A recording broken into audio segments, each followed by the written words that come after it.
In this video, you're going to see exactly A to Z how to run a successful solar company. Now, I'm going to be super honest. My name is �ㄓ𝐇𝐄𝐒, and I'm not going to teach you anything on this video. This is going to be a boring video. This is not going to be fun at all. I've got an expert. I'm going to put his credentials right here now for you to see. Over 100,000 verified dollars made with 100% success rates on every piece of work he has touched with over 3,000 hours. You have not done work for 3,000 hours. He is an expert at Google campaigns for solar. And I and him will be speaking, mainly him speaking, me asking the right questions on everything that you need to know and understand on what it takes to have a successful campaign. This is a spare mattress, right? So this is a boring video, a lot of information. What I recommend, if you want to learn how to run a successful Google campaign specifically for solar and knock it out the park for your clients every time, watch this video. It is not a stupid step-by-step, click this button, click this button, click this button. This is teaching you every aspect of the campaign. Many people will not succeed because they are not willing to be bored. If you are willing to be bored for the duration of this video, come back to it, do research on what you've seen, right? You will succeed. And understand, if you can't just be bored for a little bit, then what are you even doing? Now, obviously, if you're not in solar or not looking to get into solar, this isn't the most important thing for you. This video that we're about to cut to is how to run successful campaigns so you can hit 6 figures, which is nothing. It's like 8,000 something, 8,333 per month. That's all you need, right? And everything is covered in this video, A to Z. His profile, 𝐬𝐻𝐻, I say his name wrong, but his profile is down below for you to check, for you to contact him. I've got nothing to sell you. You're too degenerate and I don't have enough time. Enjoy the video. It's really fucking boring and it's so useful. So I'm going to ask questions and you tell me all the expertise. Is that cool? Yeah, I think so. Okay, perfect. So first one, could you give me a breakdown on an account structure, the campaign types, and the differences in the objectives for what we can use for solar? Mm-hmm. Okay, so basically the main one for now, I believe everyone, I don't know. Should I tell it like from the very scratch, from very basics about the Google Ads in general, or for someone who's okay? Yeah. Yes. So we have a few, numerous types of campaigns here. So the main one for now is Performance Max campaign. That is covering everything like search, display, YouTube, Gmail, display, everything. But on the other hand, it's like a black box where we put a lot of stuff. We cover everything, but we know just a little information about how to optimize it and how to find our audience that we need to target there. That's why this is revenue generation campaign, but we can't really scale knowing just a few things here. That's why search campaigns are coming to us to help us. This is old-fashioned one, search campaign. We have 3 paid places in Google search results, and we are trying to get the first one because like 80% of people clicking on the very first link when they're typing something in Google search, and we should be there. This type of campaign, we're like addressing these text search queries, and we have a lot of data. We have audiences, demographics, gender, age, household income, audience interests, like if they're searching for something at the moment, and we can analyze it and make data-driven decisions here and optimize our Performance Max campaigns as well. Another one campaign that coming here is display. So we can use it for showing banners for people who visit our site and didn't convert.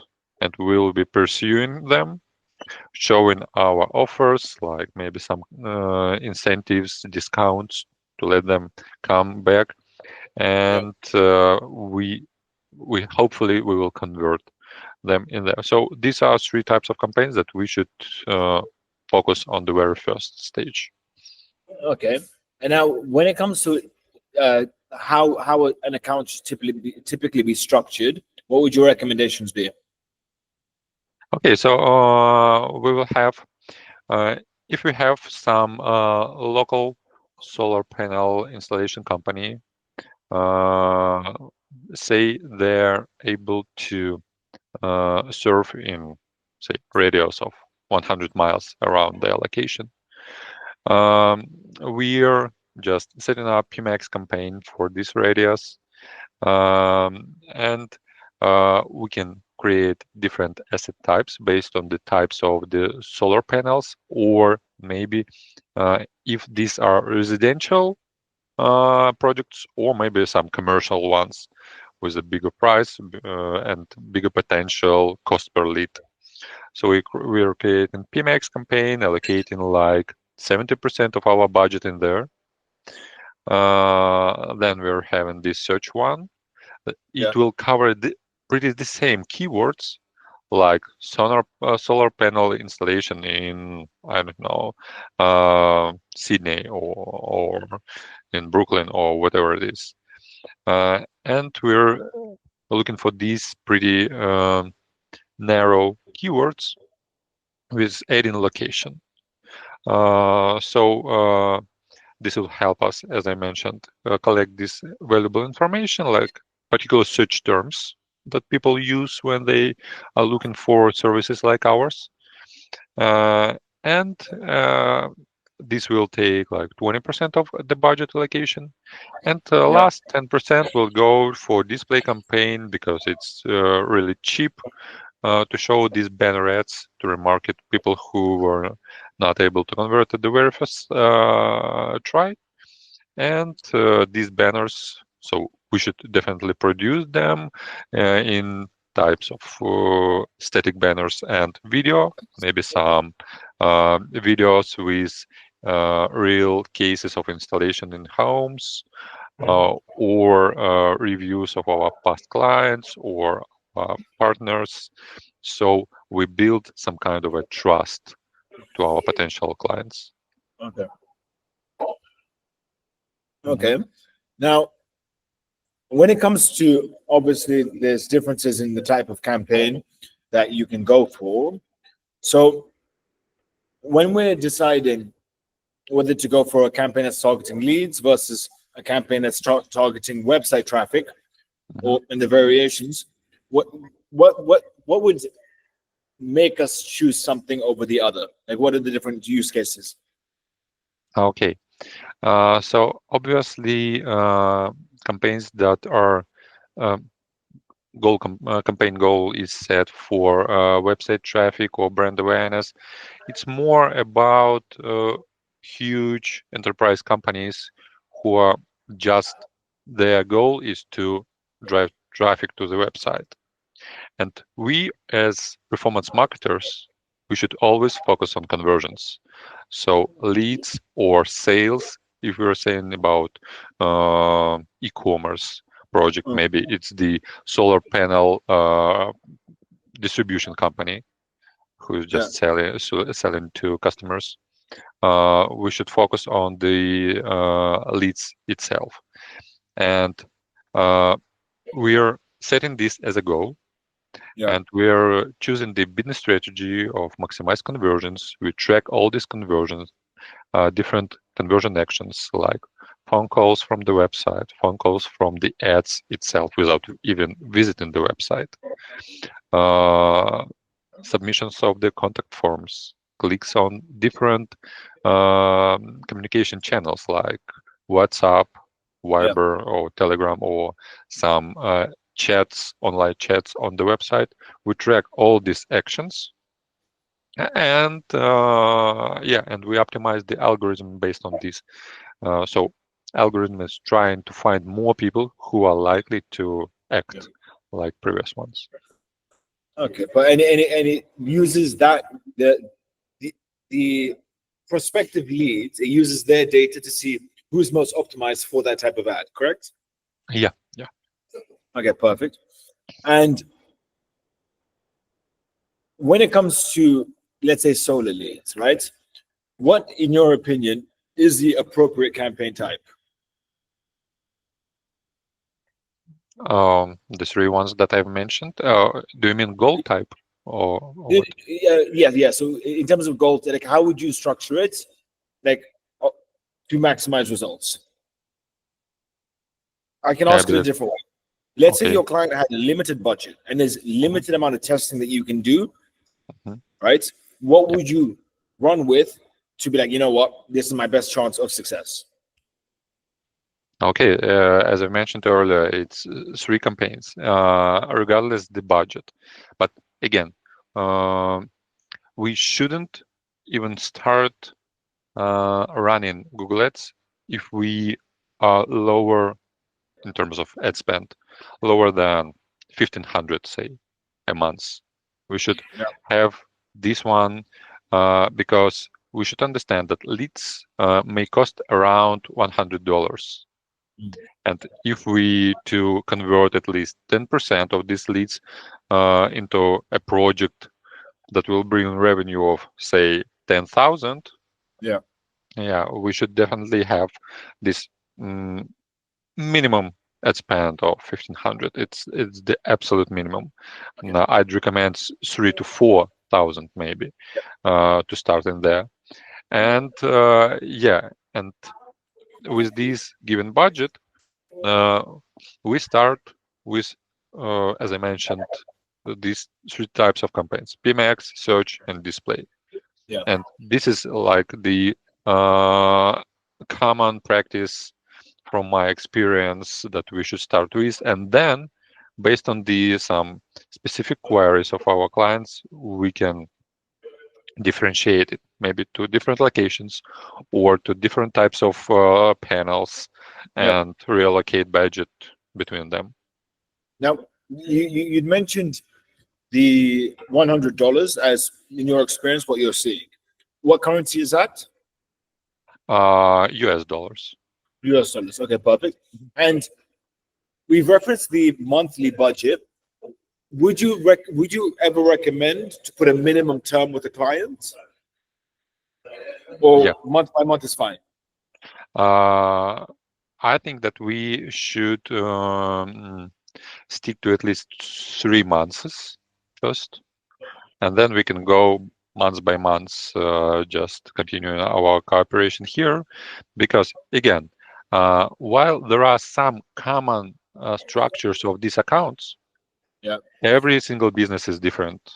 There's no magic button in here, so we will go with lots of trials, testing within these first 3 months of period. We're expecting to deliver like positive ROAS from the second month. I believe in most cases we can do this, but clients should be ready to um, she should think of this as an venture investment. Yeah. He should be ready to lose this money, absolutely, without no like guaranteed revenue or number of leads, because any type of contractor who is like promising you to deliver leads with the fixed cost per lead or fixed number of leads, it may be about the quantity but not quality. So we will be testing various things, and then in months 2, 3, we will find some audience that will fit our particular client perfectly. Okay. So many beginners will often say, and they ask me, Ismail, how many leads would I get my clients in a month? Yes. And I tell them that doesn't matter. What matters is the closing of the deals. Yeah, Yes. yeah, If you can give them one lead and the lead closes, they're going to be very happy with you. If you give them 100 leads and one lead closes, they're not going to be very happy with you. Yes. Absolutely, yeah. Now, let's use $1,500 as a ballpark figure. Mm-hmm. Experience with that type of ad budget, on average, what are you seeing leads, or is it always varied? Like how Yeah, many leads, or is it always varied? yeah. We just should stick to this mm, niche average of $100 per lead. Yeah. But again, it all depends on numerous factors like location, pricing, competition in this location. So we can't say something more specific. But let's stay let's stick to 100 per lead. So we will deliver like 15 qualified leads, and say client will close 10%. So 1 or 2 sales from these 15 leads. Okay. Now, when it comes to setting everything up, yes, when you're grouping ads, would you recommend doing it based on the service offering, whether it's residential, commercial, or batteries? How would you recommend that?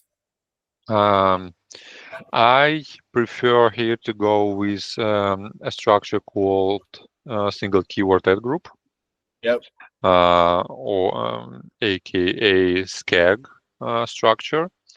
So this means that for every ad group, we have only one keyword in there. This gives us a lot of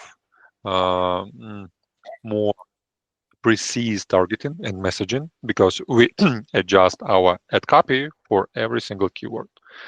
And the more often keyword is in our ad copy, this looks more qualified in say eyes in terms of Google algorithm. So the quality score getting higher, we are getting more auctions, we are getting lower cost per click, etc., etc. And then we can just, if say we are running a campaign with target acquisition business strategy, we can set target CPA for every single ad group based on what we are seeing in our results. So there are more like options for optimization here with SCAG. Okay, perfect. And what are the main keywords you're typically utilizing or testing? Like, let's say whether it's 5 or 10 keywords when it comes to solar that you're typically testing. It's like the solar panel installation service providers with variations like location, name of the city near me, or maybe even reviews when people are looking for some reviews in there. I do start with just a few of them, like 5, because when you're just setting a lot of huge list of keywords, say 20, 30, 40 of them, you don't pay needed attention for every single one. It takes a lot of time and efforts to analyze everything because your budget will be spread between numerous ad groups, and just every single will get a few clicks a month. And this is not statistically proven method, and you cannot rely on this while making data-driven decisions. So we start like 4 or 5 ad groups, and then based on the search terms report, we pick the most popular ones, that once the search term gets at least 100 clicks, we allocate it into a separate ad group, new one, and this will become even more optimized. We see the popularity. We are not guessing which one works. We see in real. So like solar panel installation, phrase match, and we will have numerous variations of this. and just picking the most popular ones in this location, going from there, adding more and more, and just adding the ones that are not performing. Like maybe there are a lot of traffic for this search query, but we see no conversions in there, like 100 clicks and no conversion actions. So maybe it's some kind of informational query, and people are just looking around, looking for some information and not ready to buy. We are not interested in this. We are wasting budget. We are adding it to negative keywords. That's it.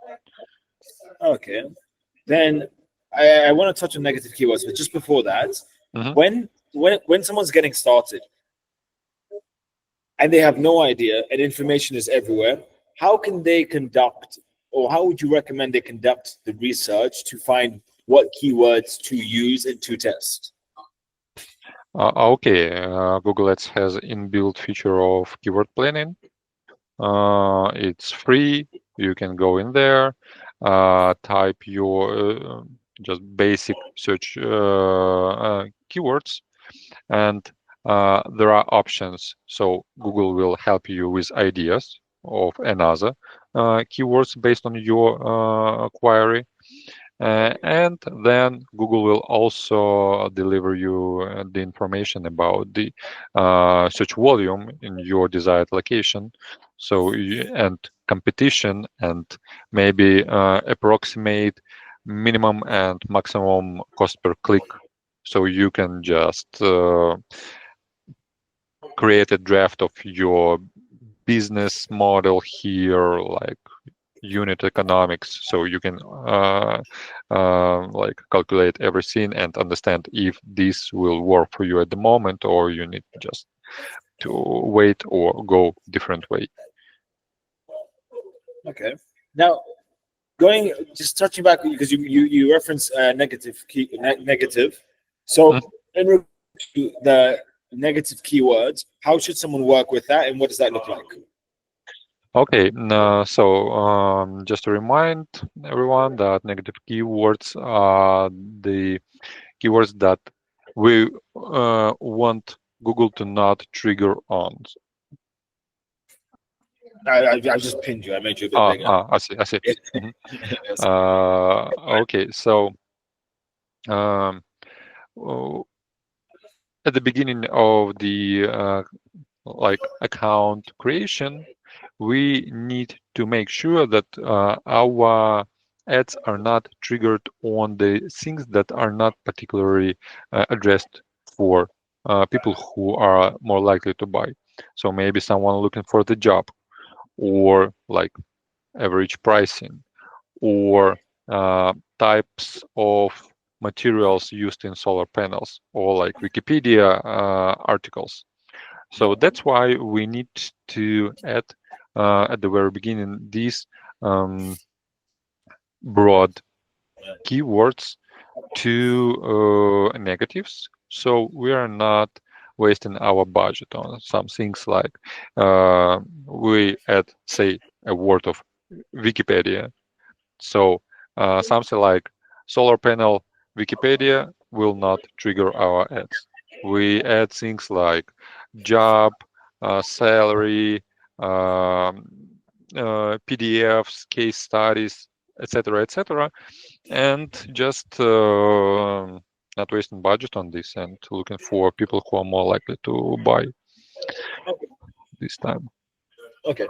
Now, one thing that I've always found interesting is the agency space, we'll say, attracts lots of young people, and a bunch of them, for some reason, go into copywriting. Yes, never having written copy in their life, let alone an email or anything at all. But now, what and with ChatGPT coming about and all these AIs, how would you recommend someone gets good at writing copy for these types of campaigns, Google-wise? Okay, this is another situation about the trials and testing. So I do recommend to always run A/B testing for every single ad group, keyword, account, So because you may think that the ad copy headlines descriptions that you've written are absolutely fine, but it's from your experience. Maybe for this particular client, this will not work. That's why we always create at least two different ad copies.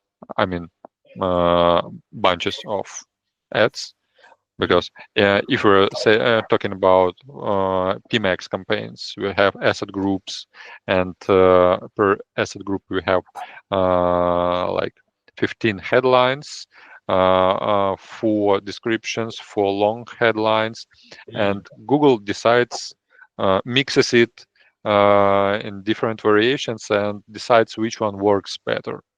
So we can run at least 2 asset groups with the same targeting, but different headlines and descriptions, and see which one just works better. The same works for search campaign as well. So we create the 2 responsive search ads and run it as a A/B testing. So we have numerous variations to pick from. And on monthly basis, we review performance of these competing ad copies, disables underperforming one, and creates another one, and running another cycle of testing, etc., etc. So just yeah, we do use often AI tools for this copywriting, and it it shows really good engagement. So how do we measure effectiveness of ad copies? We check click-through rate here. This is the metric that we can rely on, because this one particularly shows the effectiveness of the message of ad copy that you used. So the more people click on the ad when they see your text, it means the better ad copy was. That's What should the target? I know it depends on the location. It depends on multiple variables. What is a ideal? Let's say, as a typical local solar agent, what's an ideal click-through rate? Or would you say it's not a fair question to ask because it always changes? yeah, good CTR maybe is 3 to 4% is pretty good. But again, I just wanted to remind you that if we're to be performance marketers, it's not really the case. Yeah, we rely heavily on number of conversions, conversion rate, and in the end, cost per conversion. And CTR is more about the ad copy, but we shouldn't strictly stick here to this metric. Now, I want to go over the setup extension. So, call, location, site link, structured snippet, just these ones here. Could you give a brief breakdown on what they are and the differences that we can see? Okay, so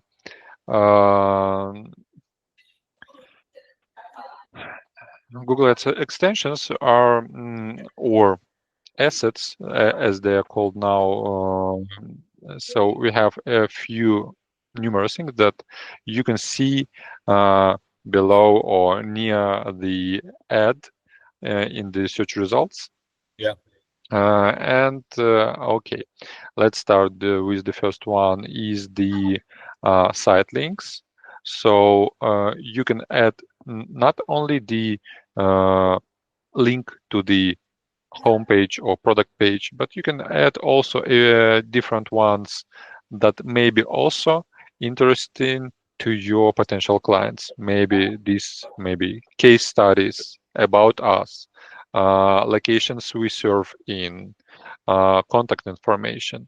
So this may reduce unneeded steps that, or say clicks, that people need to take once they are landing on your website. So they can go straight somewhere, or maybe project estimation calculator or something like that. So they can go straight in there. The next one is call out extensions. These are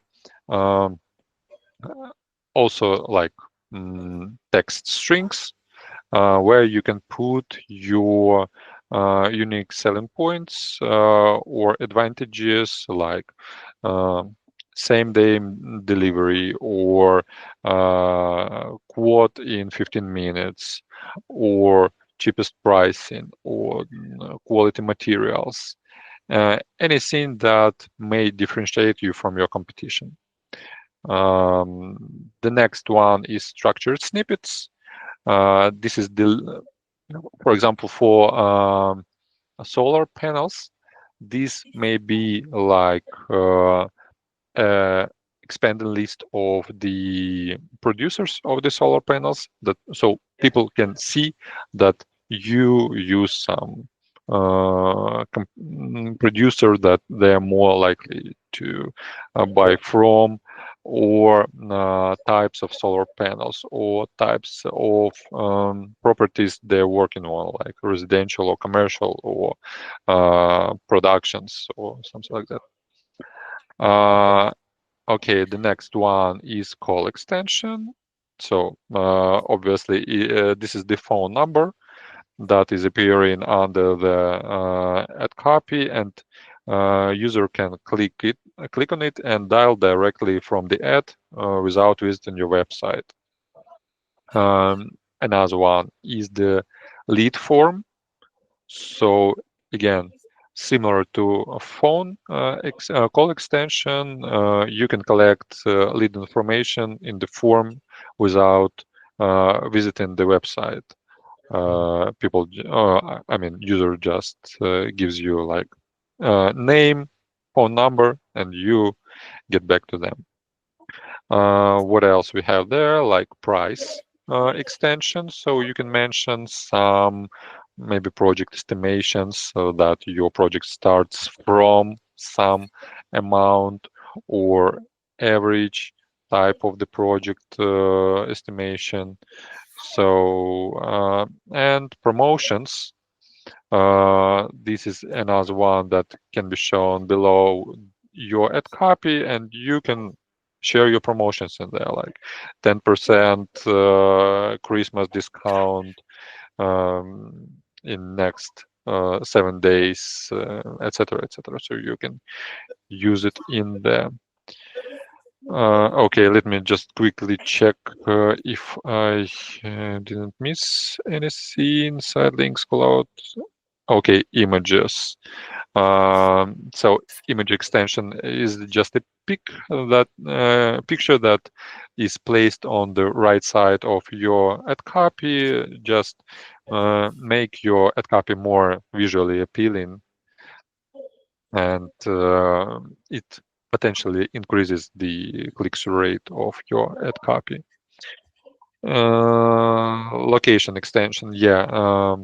So like the phone number or lead form, there may be an address of your office below the ad copy, so people can click on it and go directly to Google Maps or their mapping service and get directions to your location. Yeah, that's pretty much it for now.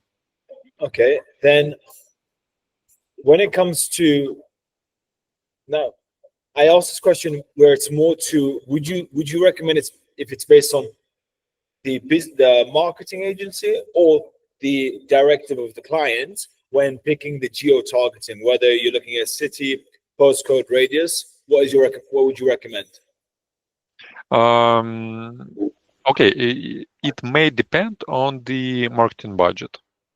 With a tight budget, we'd better start with some narrow radius and just expanding as we go.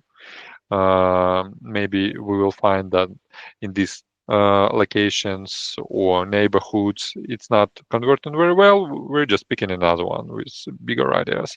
But if we have like, say, unlimited, but it's always limited budget, okay, appropriate budget of 5 to 10, maybe, okay, $5,000 monthly ad spend, we can just launch with the full serving areas that our company just served in. Okay. Now, when it comes to demographics and audience targeting, obviously we've got lots of different options: age, gender, interest, so on and so forth. What would you typically recommend for solar? Okay, so as I mentioned, we have these age, gender, and household income. Yeah. In terms of demographics, with okay, if we have a kind of tight budget, we focus on 35 to 54 age, with all genders, and we can exclude some lower segment of household incomes. So there are like 6 or 7 options of household income, starting from top 10, 10 to 20, etc., etc. So we can just pick top 30% of household incomes and just go in there, because yeah, it's obviously more often male are to buy these kind of services or installations, but in particular cases, just say women prospects are much cheaper for us. I mean, there are not a lot of volume of sales to women, but they may be cheaper, and that's why we should not exclude them totally and focus on everyone. Okay. Now, do you ever play around with peak business hours and availability when it comes to scheduling? Okay, interesting question. Is more about phone calls. So we can set schedule for call extension that we mentioned earlier. So it's shown only during business hours of our office, because if someone is calling us and we are not picking up the phone, like in 80% of cases, we lose them. They will call somebody else and will never come back to us. So yeah, we set scheduling for business hours for call extension, and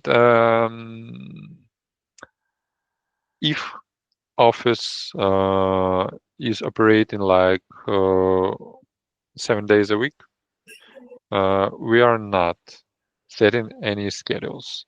But from my perspective, from my experience, if we can guarantee like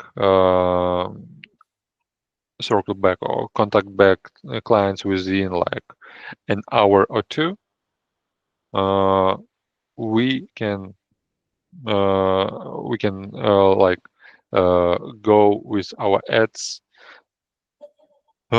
without limitations. I mean, no one expects you to call them back in the night if they are filling the contact form. Yeah.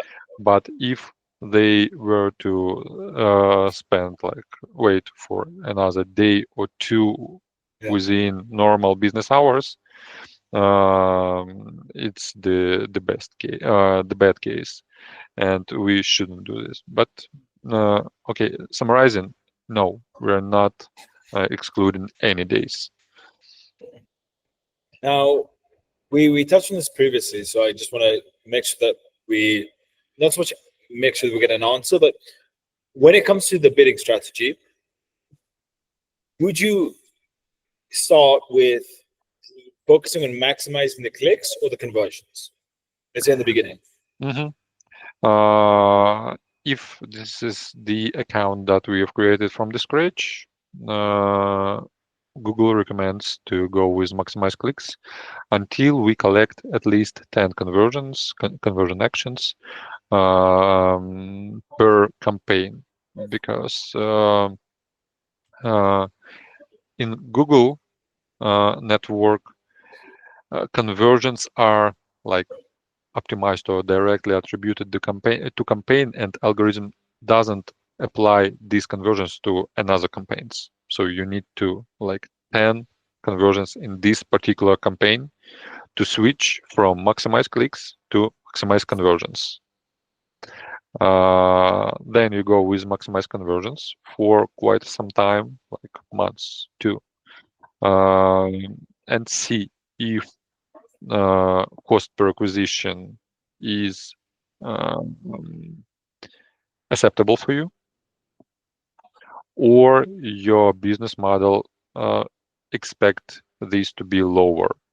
Then you can, if you need it lower, you can just switch to target CPA, target cost per acquisition, and Google will try to stick to this one amount and get you leads that more likely to be on that price. But it's not always the case, because even if you set this target, Google may not may deliver you more expensive ones, and you will just need to decide if you want to disable this campaign or optimize it some other way, not just by business strategy. Okay. Now, when it comes to the budget, right, based on search volume and competition, what would we be looking at daily and monthly in your experience in terms of affordability from the clients? What can work? What's a minimum? Like before you should say no. Like what's your experience tell you? Absolute minimum monthly budget is $1,500. So average should be around 400. Okay, if we're talking about like small to middle size business in pretty big cities of, I don't know, 1 million population, or something like that. Now then, thank you for that. Then when it comes to implementing conversion tracking, whether it's form fill outs, the calls and the downloads, what is your recommendations and overview on this one? So that's the implementing of the conversion tracking. Okay, so we should definitely track all the communication ways, like phone calls, calls from ads, chats that started, I mean, online chats that are started on the website. And if you have like some kind of buttons for going to messaging applications like Messenger or Telegram or Viber or WhatsApp, we can track clicks on these buttons to understand which ones are the primary ones, and we can even then update our landing pages based on the popularity of communication ways in there. But also, as a secondary ones, if you have some downloadables on the website, like product catalog or company profile or case studies or price lists, we can also track this as an additional action, but not optimize on these ones, because we need people who are more likely to just contact us directly right now, rather than those who are just yeah, goes and checks the pricing on of various service contractors and I mean service providers. And but yeah, the more information, the more data we have, the more options we have to pick from in terms of our optimization and landing page optimization and our Google ad campaigns optimization. So and I also wanted to mention that in ideal world we should have like CRM system integrated with Google Ads. Yes. Because we can on the basic level we can analyze these leads where they came from, but we don't know if they converted on the next stage. So in the ideal world we should have these leads are coming from the Google Ads platform to your CRM. You're tracking them in there, like closing the deal, and then we are pushing back the closed deals to Google Ads via integration, via uh, uh, so-called offline conversions. So we can identify the clients from Google Ads based on phone number and Google Click ID. It's the unique identifier Yep. that we can then push back, like the lead with this phone number converted, and I want Google to know this. And then we will be once we get a lot of closed deals conversions got back to the Google Ads, we can focus our algorithm to optimize on these particular closed deals, not the leads Yes. that may potentially be converted, but more audience who are like those who Yeah. converted. Okay. Now, since we're on this topic, when it comes to Google Analytics and mixing that in with performance tracking, what should someone understand for, like, with the fundamentals of Google Analytics and the main important aspects of it? Okay, Google Analytics is the all-in-one tool that may help you while Google Ads reporting and all the reports in there are attributed to only visitors from the ads. Google Analytics is the tool that shows you all the traffic that you have from various channels, like organic or social. Organic is the traffic that is coming from Google search results, but not paid ones. Just the free or unpaid results. They're coming to you from social networks, maybe from other channels, like maybe it's the SMS or email marketing. And you can see like multi-channel attribution in there, and you can see also conversions in there. So you can analyze which channel is getting better return on investment in there. Okay. Where should you allocate your additional budget? And also there are a lot of reports about the behavior of the people on the website, like which pages they're visiting more often, the paths they're going through. So we can analyze like sales funnel. If we see that a lot of, for example, for the case of the Google Ads, we can see Yeah. we see that there are a lot of leads. No, not leads, but visitors. But they are not converting on the website, Yeah. and we're like guessing what's happening, why, where do we lose them? So we can analyze it on the Google Analytics platform. We can track their path through our different pages or checkout process or like lead generation process, and see where is the gap, where do we lose them, and Yes. improve the pages that we need in there. And yeah, that's the case. Okay. And then one thing which often overlooked, how can someone who's getting started, or even people who are already active, right, Okay. make sure that they're complying with everything relevant to Google Ads, and also at the same time making sure that they're compliant with the regulations of their clients' locations? Okay. How do you make sure this to stay in line with all of this? Sorry, I didn't catch the question. So with solar, there's lots of regulations that come into place. Google Uh-huh. also have their own regulations on what you can and can't do. Uh-huh. Yeah. How should someone stay up to date with all of this? Is it something to be worried about, or not really? No, not really. Solar panels is absolutely a wide niche.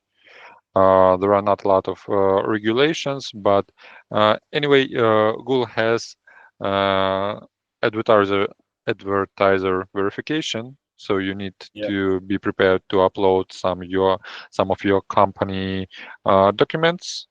So Google just know that you're a real company, maybe like kind of certificate of registration of the enterprise or whatever it is. So and in if because I didn't have such cases. If in your location there are some regulations for solar panels, yeah, you should be ready to upload the allowance certificate or something like that, appropriate. Okay. But now, are you, just to clarify, are you saying this to be done on behalf of the marketing agency, or would you do this using your client's details when running the campaign? Yeah, it's on the side of the client.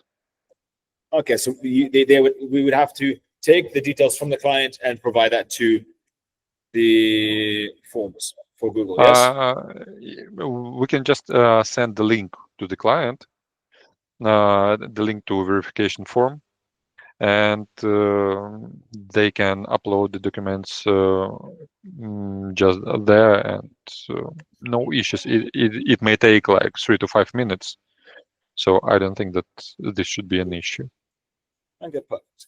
Now, moving a little bit outside of the insides of the campaign, but now looking outside, when it comes to analyzing competitors and what they're doing for their ad copy, offers, keywords, landing pages, so on and so forth, what is the best way, in your experience, to study your competitors?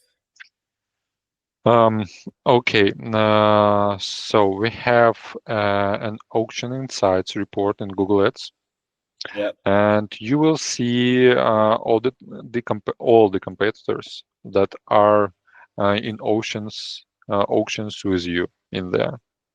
There are numerous metrics in there, but the most important ones that you will see is impression share.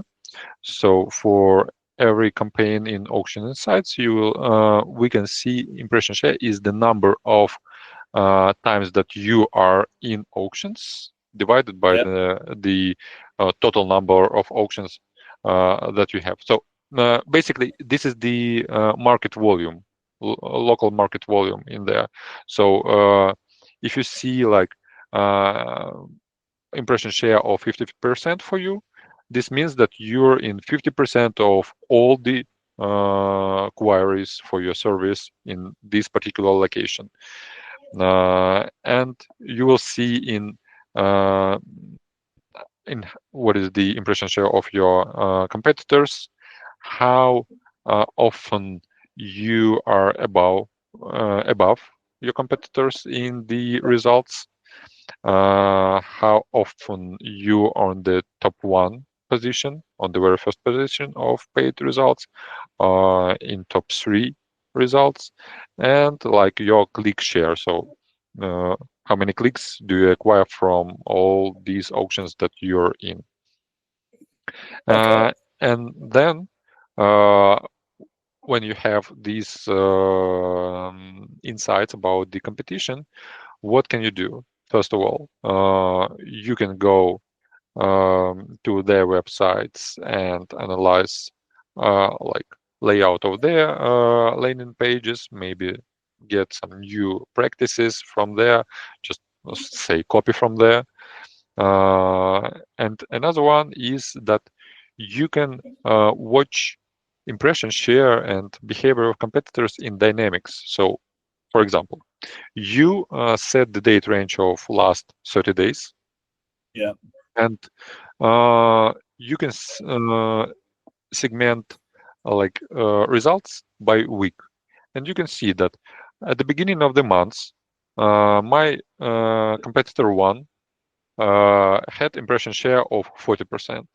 And by the end of the month, they have an impression share of 60%. So Yes. you can think, so they may increase their budget.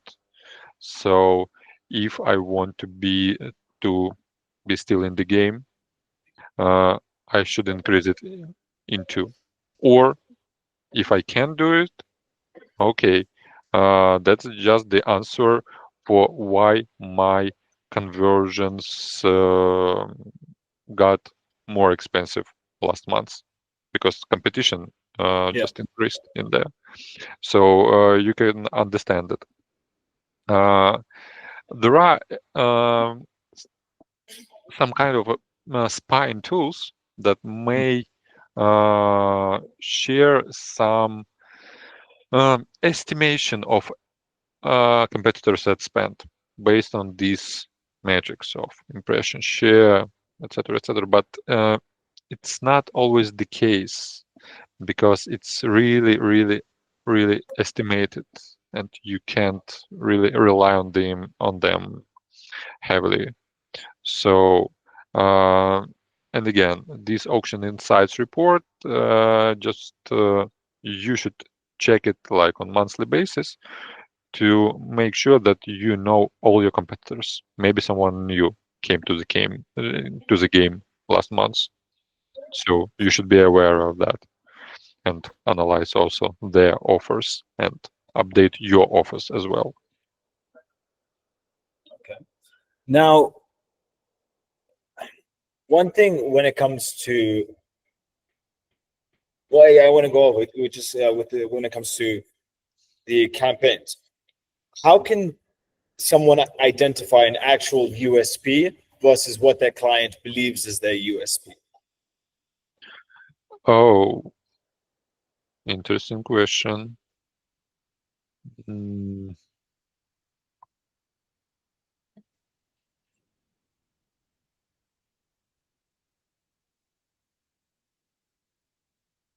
okay, once again, how do we verify that our USPs are something that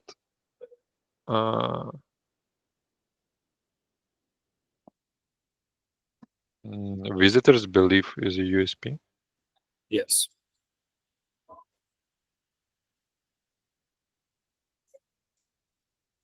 Okay, I believe it's the question not directed to Google Ads, but more about the marketing strategy in general.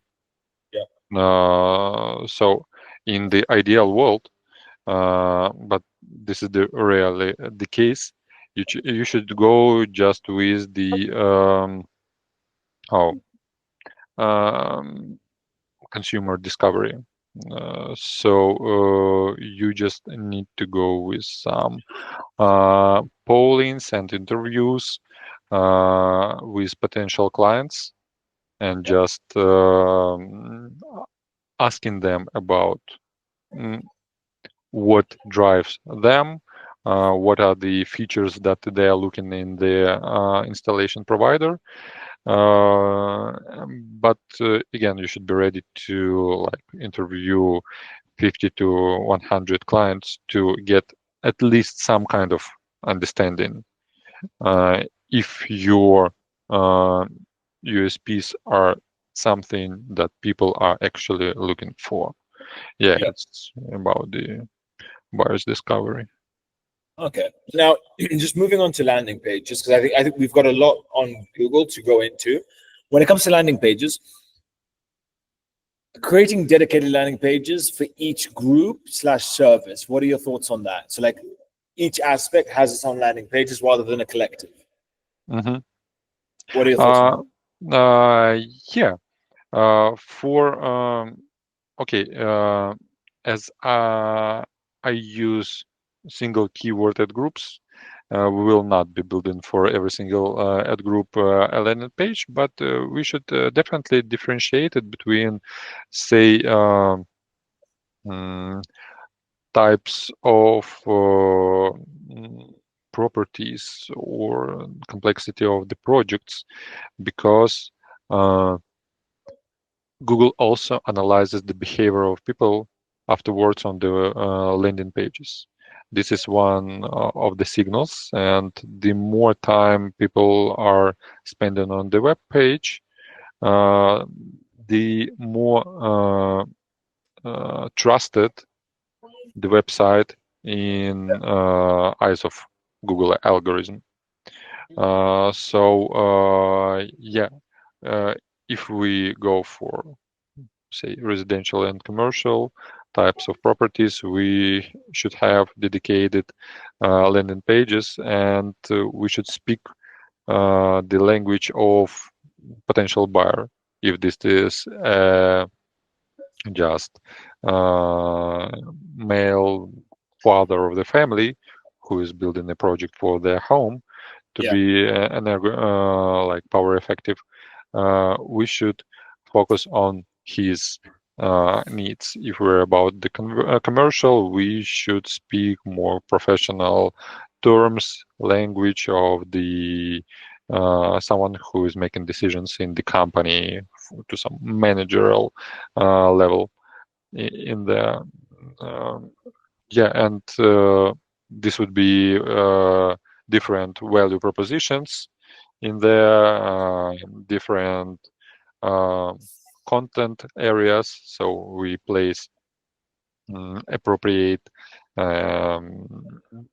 projects that we worked on, like case studies or portfolio of the projects that we worked in these particular for these particular type of clients.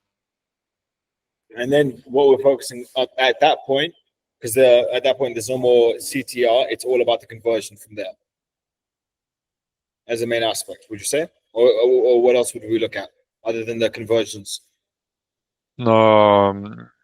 Yeah, it's conversions, conversion rate, and cost per conversion. These three ones. Now, when it comes to the landing page, how important is it, and how can one start to understand the audience's pain points and having a segmented message, whether it's to homeowners, businesses, so on and so forth? Mm-hmm. Okay, so again, building the appropriate landing page and finding these pain points is the um, marketing research part of your strategy. You should take time to address this, go through various contact sources, and analyze it. And just again, as I've mentioned, we're mentioning these in your value proposition for different types of audiences, and sure, this is important. Okay. Now, when it comes to images, have you seen any different, like any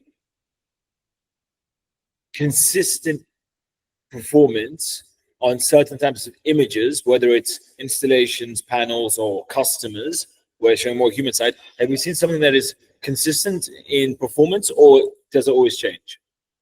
Yeah, the only thing that I should mention here is that when we are speaking to just say a regular family, if we're about the residential installation, we should address here for their emotions, and so we are picking images with happy family, so how it feels to have this power efficiency at home. And when we are to create images for the commercial ones, this is about the technical side. So we need just photos of the buildings with the installation, and yeah, it's more like about the details of the project, etc., not about the emotions. That's it. So this is the only thing to mention. Okay, and with when it comes to conversions, one would argue the most important aspect is the CTA, right? So the call to action. How often would you put the call to action? How strong would you make it? Or what recommendations would you have for CTAs?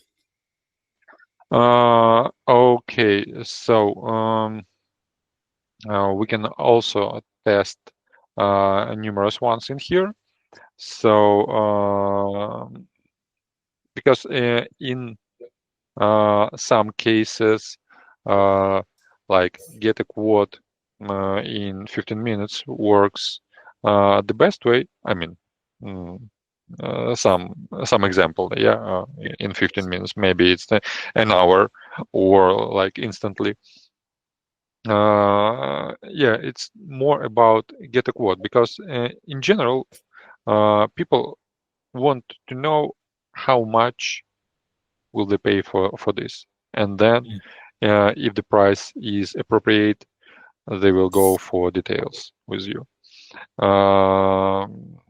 So yeah, I would start with this one, but again, we should also A/B test various landing pages. So maybe something like get a call back in 15 minutes, or let us call you within 5 minutes to share more details. Yeah, the speed is really crucial here. So the faster lead can get more information, the more conversion rate will be in the, from lead to sale. Okay. And you've obviously worked on hundreds and hundreds of landing pages, or utilized hundreds of landing pages. How much of a difference have you seen when it comes to adding trust, whether that's testimonials, certifications, reviews? How crucial is that? Or would you say that's something that you should still test having versus not having? Yeah, it should definitely be in there. Every time. Every time for service providers, it should be there. Social proof is really important in there. We're speaking time to time to customers of our customers, to actually those who are buying those solar panels, and like within the interviews, and it still works. There are some portion of people who already don't believe these reviews, because yeah, they may be just generated peaks, or that's why we can also apply video reviews in there. This is something more personalized here, and when you see someone is talking to the camera, you're more likely to believe him or her in there. So if I can interrupt, have you seen a difference in the conversion rates when there are videos? no, I can't mention it right now. I just can't recall some particular numbers right now. Okay. I'm sorry. Now, no, that's fine. That's fine. The one big aspect which many people don't take into full consideration. Yeah, let me take it with two things, because they both come to mind. It's the mobile responsiveness and the loading times. How much of a difference does that make to a campaign? Okay. When we are talking about the loading times, every single second of the loading time, additional second, like decreases your conversion rate. Because I see numerous cases when companies come in and their landing page like loads for about 15 seconds. There is such a thing of page speed insights report of Google, so anyone can go in there, put their URL and see the actual speeding loading time. And we should optimize it to be as fast as possible. The faster user gets to the web page, the more likely he will convert, because we, in this modern world of quick switches, we can't really wait that long, like 10 seconds or 15 seconds. It's the infinite for us. So the mobile users are like in 90% of cases, mobile users generate you like 80% of revenue. For solar industry, it's also the case, and we should optimize our web pages. This is the number one priority when you're picking between desktop or tablet or mobile version of your website. Optimize mobile first, because all the traffic comes from there. And responsiveness, yeah. Okay, so you should check it like on timely manner. You should check if everything works on your website at least on weekly basis. So every button is clickable that should be clickable. They can call you, they can submit the form, everything. Recheck it. If you have the team dedicated to this, they should be allocating time for these checks. Okay. And when it comes to the, what is your recommended loading time? The maximum of 5 seconds. What is it? What is a number that you'd be happy with? Where you're like, yes, very good. Okay, 1, 2. Okay, 1 to 2. And let's say when it comes to the quality of the leads. Now, obviously, we've got lead forms that get handed over to clients. Would you add more friction to the lead form or minimize friction? When I say friction, I mean adding aspects to what, like more than first name, email, phone number. Yeah. Again, there are two opinions, and we should test, justify both of them. As for the lead forms, we should keep number of fields to absolute minimum. If we can work with like name and phone number, that's great. But I understand that in some business models, you should have like some qualification fields about the types of the property or the budget they are looking for, or whatever. But because, yeah, let's say it this way, lead form should be with minimum number of fields, but we can also test something like quizzes, yeah, and where people are answering a few questions. Maybe it's just 4 or 5 of them. Yeah. It's not that boring for them, as filling out text forms. They are just clicking various things.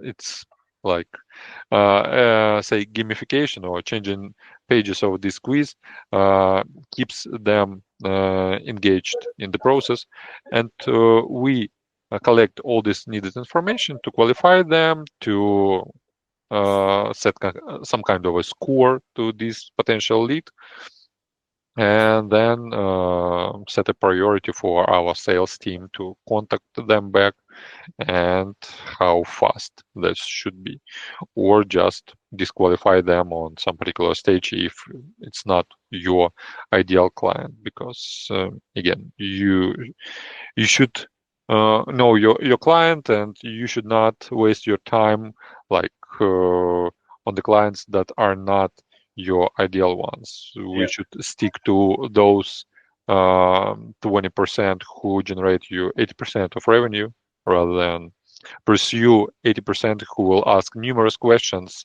Will be lots of issues, and they will bring you like 20% of revenue. Yeah, it's the classics, and I believe this proportion is known. I believe it's Pareto's principle of the 80-20. Yeah. Okay, perfect. Now, when it comes to, because we referenced the A/B testing on the, what's it called, on the Google ads, when it comes to headlines, CTAs, images, would you recommend like calculated A/B testing with that? Yeah, we've covered it, that we need to run at least 2 ad copies with different headlines, and this is the basically A/B testing. No. So as in, would you recommend, like taking it to an extreme point, would you recommend having the exact same website? The only differences are the CTAs. Oh, and yeah. A/B testing. Yeah, sure. Okay. Then, okay. Now, when it comes to tracking the way that you do it, yes, obviously we have to look at conversion rates. Do you ever delve into looking at heat maps and those type of technical things? Yeah, it's the other side of the thing that I mentioned in Google Analytics section, that we can track user behavior in there based on the numbers. And heat maps and all these types of the services like Hotjar or Microsoft Clarity, the free tool that they enrolled.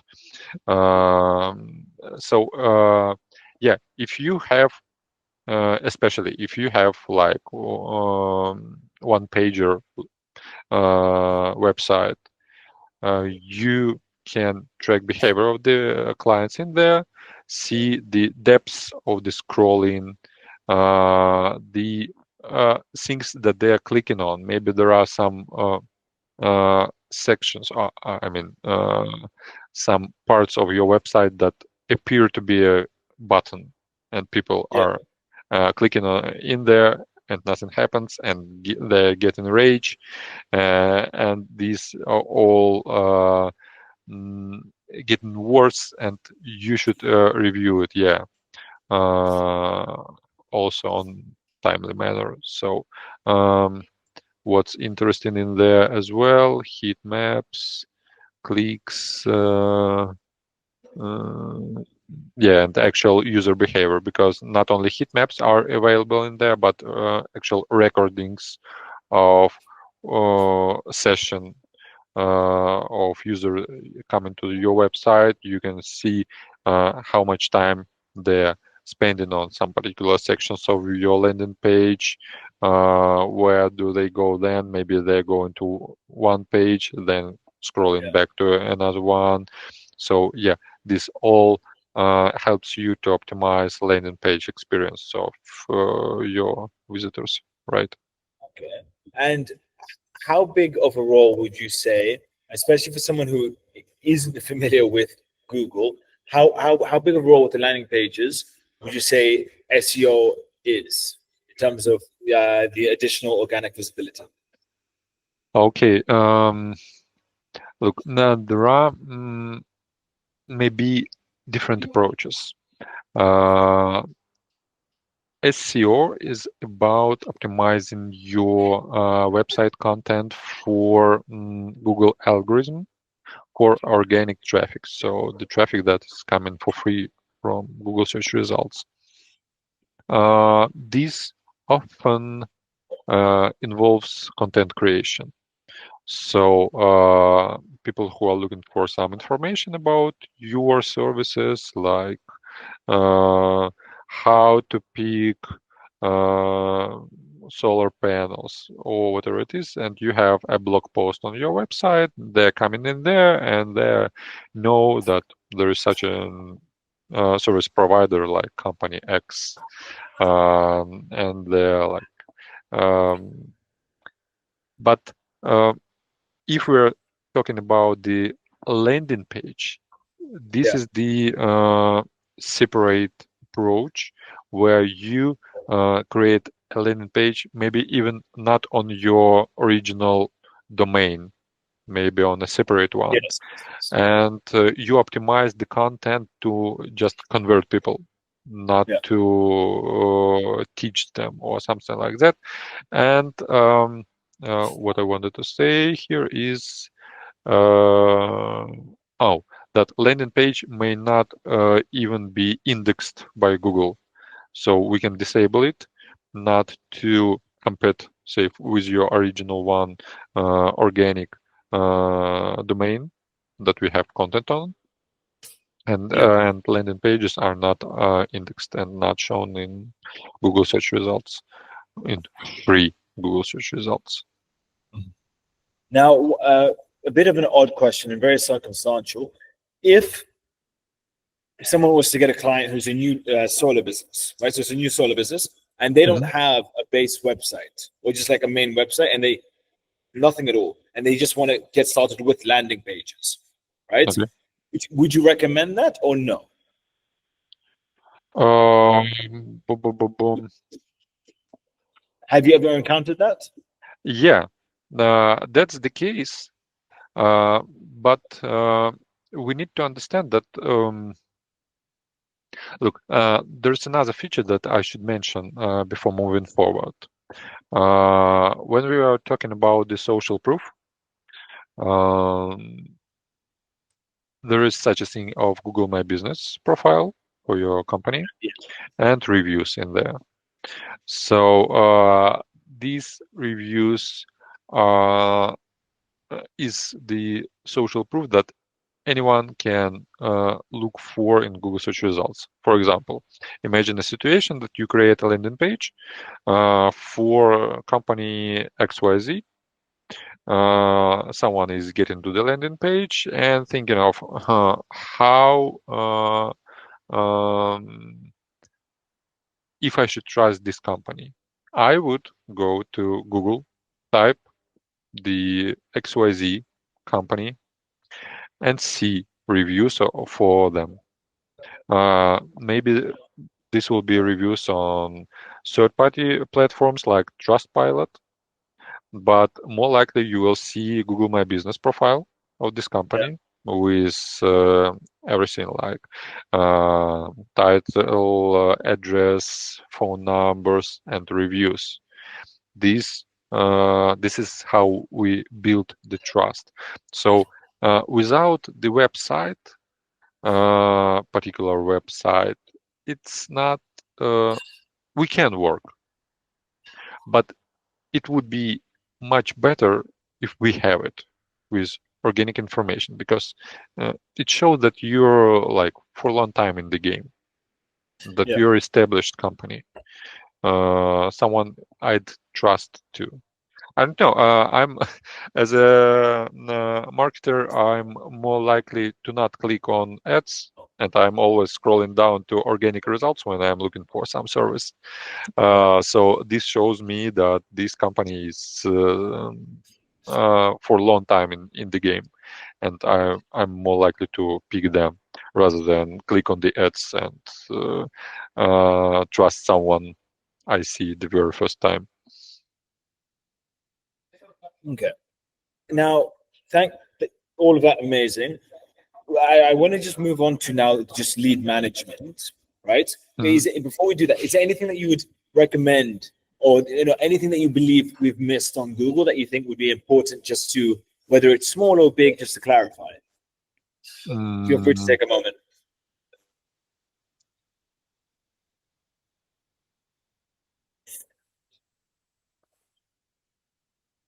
Okay, about the overall digital marketing strategy, I've mentioned that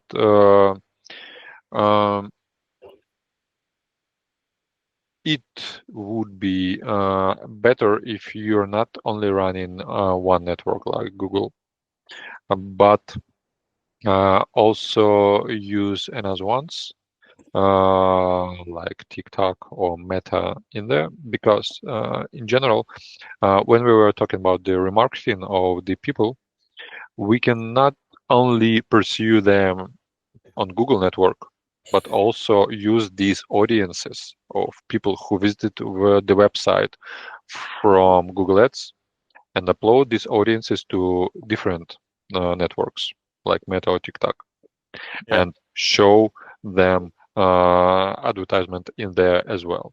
And as this type of display or video traffic is cheaper, it will not take that much compared to search ads or PMAX campaigns. So like if we spend, say, 70% on Google in general of your marketing budget, and like 15% to TikTok and 15% to Meta, just to run remarketing campaigns. So we cover all the networks that we can. Okay, but then now, let's imagine I'm trying to close a deal, right? You would agree with me that what we want is first to get conversions before we recommend that, or would you recommend the full package?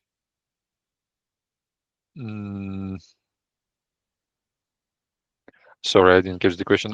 Which deal? So let's say you're about to sign a new client in solar. Would you recommend running multiple platforms at the same time, or one platform based for conversions before awareness? It all depends on the budget that we have. We can run. There are a lot of cases of mine that we run only Google, because actually I'm more into Google and focusing on this.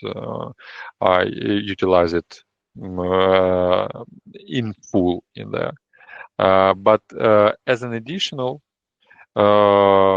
channel, we should suggest running this as well.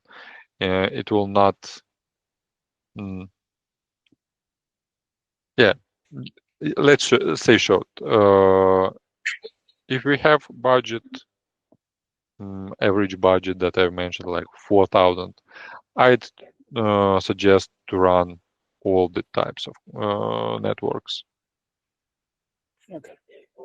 Now, moving on to, thank you for that. Moving on to the lead management and follow up, right?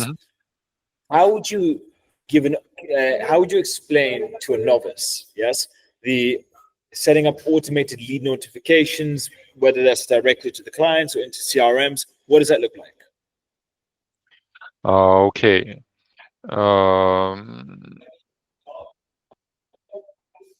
Sorry, are you asking how should we manage clients internally?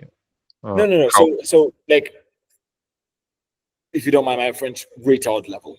There are certain people who think you just create leads out of nowhere. When it comes to the leads submitted, yes? So there's multiple things that we can do, such as initiate an instant call, send an SMS, send an email, plug it into Go High Level, set up WhatsApp automation. So like, there's lots that we can do. Could you give a breakdown of what that flow or workflow looks like and the variations of the workflows? So the lead submitted it on the landing page, and now we're moving over to client side. Handing over the lead to the client. What does that look like? Okay, they submitted the form. Actually, funnel is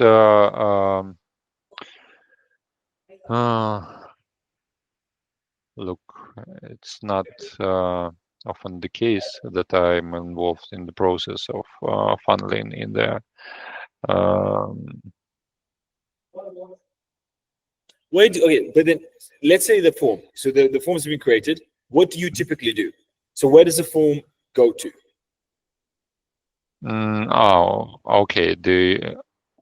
It may be different ways of lead management, and they're starting with the most simple ones.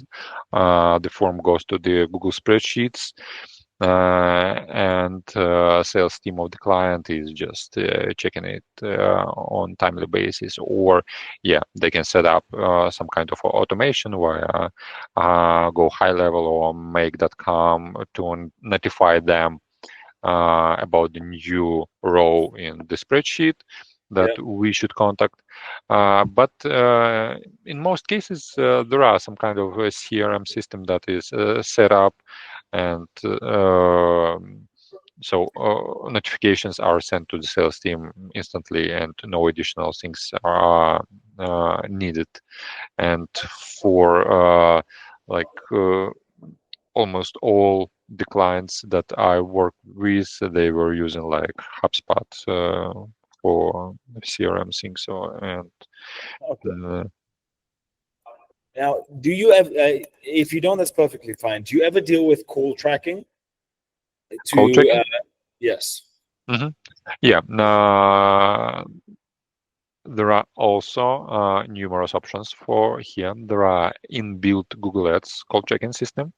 So basically, this is the call forwarding system that dynamically changes the the phone number that the visitor sees on the website.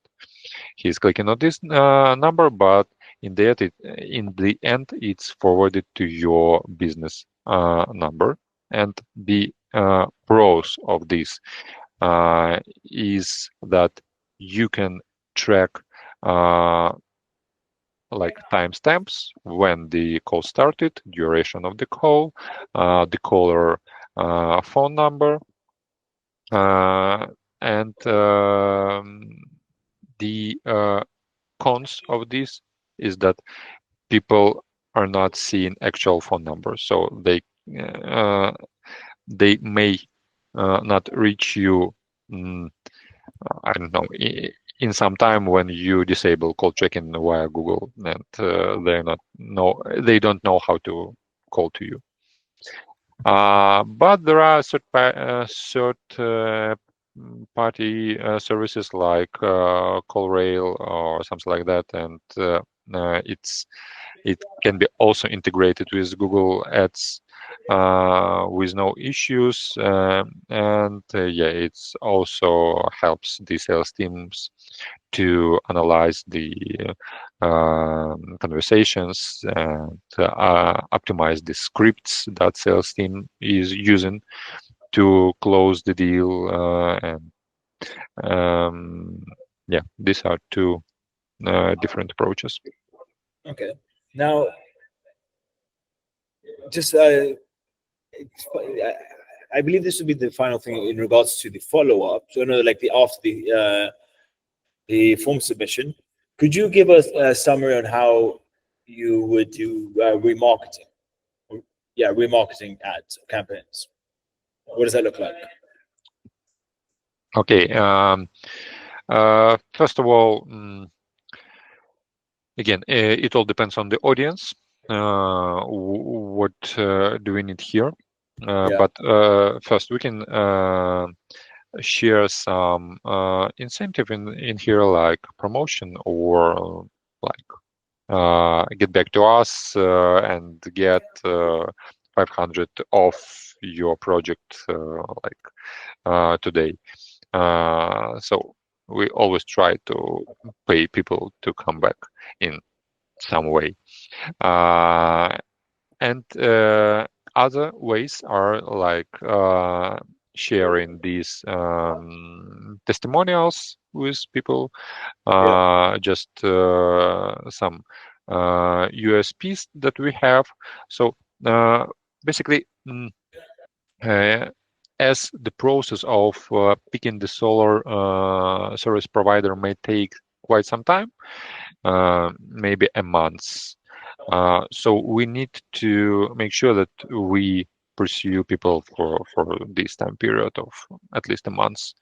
Maybe just recalling them our brand name again and again, and maybe they, if they're not ready to buy right now, maybe they will recall our brand in a month or two when they are ready, or they will be ready in there. Okay, but now, and then as you've mentioned, if we can, it's best to do that through TikTok and Meta. Yes. Mm-hmm. Yeah. Okay. Now, have you ever, if I can ask you, especially when you were getting it started, did you ever get in trouble with clients with misleading offers or anything like that in order to increase conversion rates? No, I'd not say this way. That's misleading offers. The only challenge here is the setting smart goals, because business owners are not sometimes understanding how this will work and how much will this cost, like acquiring these customers. And we need to go through these obstacles, like convincing business owners that it may take some time, like a month or two or three, to find the best way to target and to message this audience. So their expectations about the number of leads should be realistic. They can't come to you and say, like, I need to triple our like lead generation number of leads within a month with some limited budget or something like that. So we need to realistically talk to our clients, show numbers that we need, that we know from industry. How much does it cost? How much time we will need to apply this to your company? So everything should be transparent with our clients. Okay. And I just want to make sure that I haven't missed anything. So let me. Okay, if I can ask, we've gone over this a bunch, but just to see if there's anything that may have been missed. So, like, when it comes to monitoring performance at any point during the campaign, whether that's the CTR, cost per click, conversion, quality score on the website, is there anything else that people should look out for or underestimate, or anything that people think matters which doesn't? Yeah, as we already mentioned with you, I just think that CPCs, CTRs are overvalued.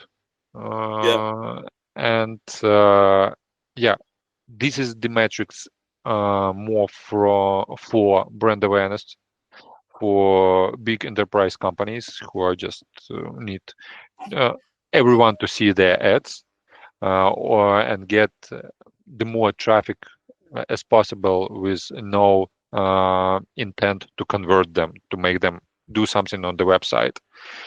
And for us as conversion, performance marketers, we do look at the conversion metrics. That's it. Okay.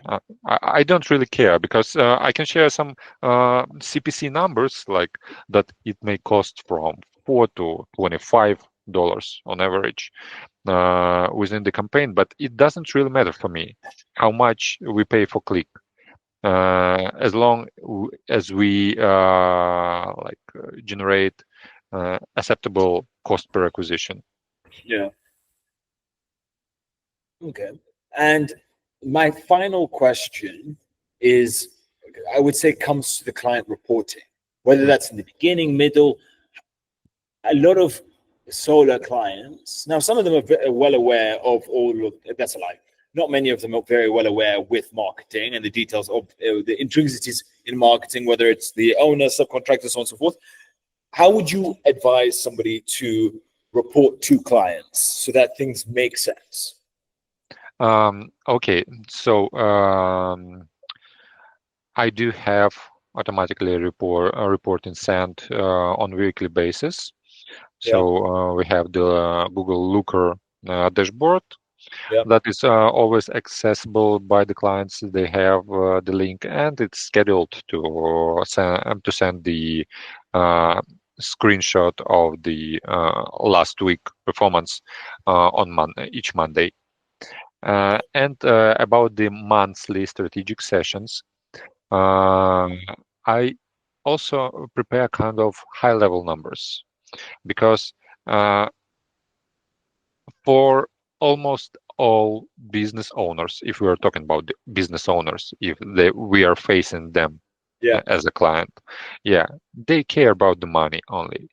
So we need to present these numbers. We need to present return on ad spend at least, or return on marketing investments, like including our management fee, all the additional costs to these marketing efforts. And we just share numbers from the last months, what we have done. Like, again, high level, we changed this, launched for testing these ones, but not diving into some really marketing details, because they don't care about that. They want to know that you did something. You're not getting paid for like doing nothing, and everything is going on like automatically. They want to know that you did something, that you generated revenue for them, and that's pretty much it. But another case, if you're dealing with, say, marketing manager of the company, they will expect some more details about to dive into it, and we should adapt to different types of the clients. And the last part of the reporting is the planning of the next months. What are our plans? What will we do? Why do we do this? And what would be the business expected takeaway of these actions? And then we're just, again, next month we are comparing our plans with the actual things that we've done. That's it. And I have a very unfair last question. I believe it's unfair. Maybe it's easy. Okay. What do you do, or how do you differentiate or highlight the difference when the client says the leads aren't good, but you know the client isn't good? Good one. You know, it all depends on the personality type, and I'm here a person who do like to say teach or guide people. I can calmly repeat things time after time, that they're saying that they are bad, but we need to try to analyze performance. So if leads are bad, this may mean let's say two things: either sales team doing bad, or your settings, I mean campaign settings, are not that optimized. But again, from my perspective, because I saw numerous accounts and numerous campaigns, I understand that some particular campaigns are working in 90% of cases. They're working perfectly. And I try to be involved in the process of quality assurance of the sales team, to try to analyze some maybe calls or something like that. But again, you should try to qualify or see these red flags of the potential client beforehand. There are types of the clients who are they're not satisfied, dissatisfied like every time. And you should be trying to see these at the very initial calls and just disqualify this lead if you see some red flags and it doesn't worth your time and someone else maybe, but not you. From my side, I've got what I've pulled all the questions I can think of, and all the questions that I have. Is there anything that you would like to add for anyone watching who is wanting to get into this, wanting to get into Google, or is already in it, or anything you would say to yourself if you are watching this getting started?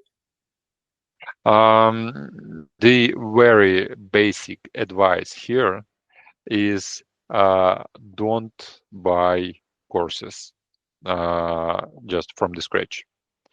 Google has its own course. It's free. If you want to understand something about the Google or Meta or everything, just go for free. Don't try to find someone who's like promising you to teach you everything. You will do nothing, and like knowledge will come to your head without any effort. If you want to understand, go for Google. There is a skill shop. Just go through the courses. This is the original source of the information. There will be all the updates, all the common practices, all the best practices that you can apply later. And again, try to launch your first campaign. Allocate some small budget, $50 or $100, to see how it works, so you get better understanding. If you will then work with some agency or contractor, you will understand better what are they talking about. Honestly, the easiest way for somebody to know if they know what they're doing is to run a fake campaign. Just run a fake campaign and see if you get actual leads coming through and if you can convert the leads. Yeah, maybe. Look, this has been a wonderful 2 hour or just under 2 hours. Oh yeah. Really appreciate it. Okay, perfect. So I'm going to end the call now. Thank you very much for your time, and I appreciate everything. Yeah, thank you for this opportunity sharing with your audience. Wonderful.